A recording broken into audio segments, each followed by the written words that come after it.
David, can you please tell us a little bit about more NVC, how you can feel NVC in your body?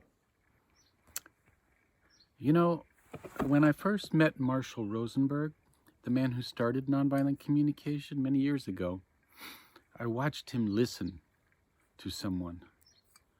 And I watched him touch with his listening something deep in the other person. And it really moved me. And, I saw that. I said, I want to learn, I want to do that. How do you do that? And it felt like there was, lots of thorns and bracket plants and stuff on the path from the head to the heart. And I was like, how do you clear that?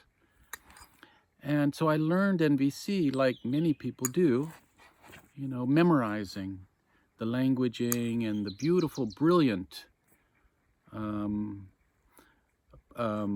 ways that we take the words that support violence, that support our violent nature, our culture, and change them for ways that train us to be more compassionate.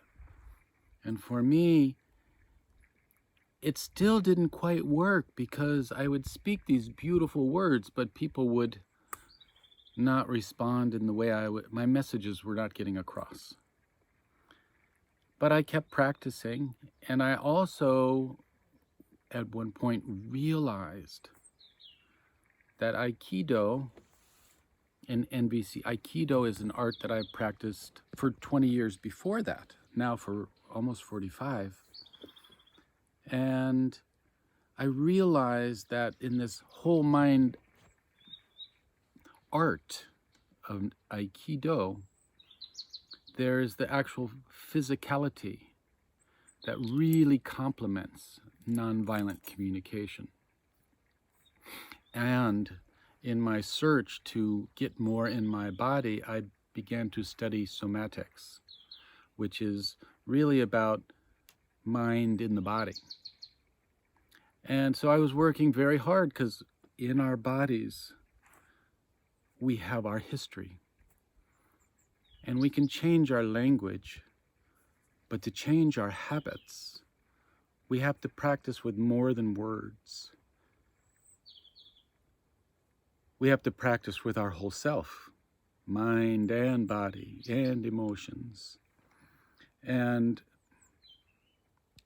then we learn to express ourselves from that whole place. See, my head can talk and talk and talk and talk, but that will not connect sometimes.